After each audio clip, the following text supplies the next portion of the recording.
Hi, I'm Clay Taylor. I work for SWAROVSKI Optik. Essentially, I'm their bird watcher, hired 25 years ago when the EL binocular first came out. And I've been a photographer forever, from film days into digital. And once digital cameras came out, a lot of people came to all the different binocular companies, including SWAROVSKI Optik, and said, when are you going to put a camera in a binocular? So here we are almost 20 years later, and SWAROVSKI Optik is absolutely thrilled to announce the AX Visio, which is the first binocular, camera, and integrated system for identification all in one. It's not just a camera and a binocular stuck together. This thing works as a package. The nice thing is, whether you don't even have a battery in it, it's still a great binocular. Put the battery in, turn the thing on, and now all of a sudden you have bird identification, you have mammal identification, you have things like GPS and compass.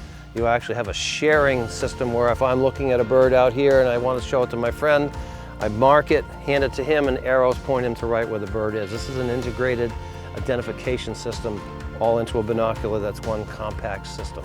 So we're here in South Texas, and we got a few of our top nature dealers down here to give them a preview, did the unboxing, showed them how to put the battery in, start it up, how to get the systems going, and then we took them out in the field and let them actually identify birds and identify a few mammals with it to show them how it works, how simple it works, and just what a cool system it is. It really is a lot of fun. It's got crystal clear optics. It identifies birds within a second or two, even if it's in flight, even if it's at a distance. I mean, if you're looking to quickly learn the birds in your area and you want a device that can do it all, this thing really knocked it out of the park, in my opinion. The live view feature, I think, would really be helpful in groups, especially of maybe new birders, so everyone can kind of see what you're looking at.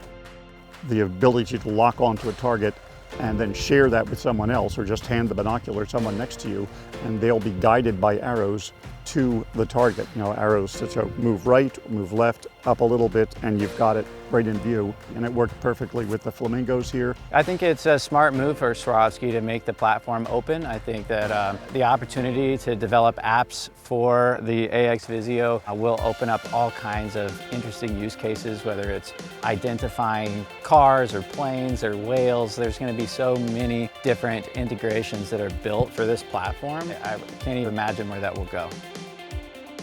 It's also absolutely wonderful that it'll identify the birds for you. If you are going to an area where you're not familiar with the birds, if you're traveling to a country you've never been in, all of a sudden you're going to have lots of birds that you don't know. Not only does it identify birds for here in South Texas, it has Merlin. It has all of Merlin from Cornell Labs, which means literally every bird species in the world can be identified with this. So whether you go to Europe, to Africa, to Costa Rica, to Australia, to Malaysia, doesn't matter. It logs it into the date, the time, the location, and all that. You have that record. You can submit it to eBird. You can do all that neat stuff. It actually does make my life easier. I've only been a birder for about 2 years, so I'm still learning. So it's nice to have something to help me identify. I just can't wait for it to hit the market, hit the consumers, and see the reaction to it, because it's going to be wonderful.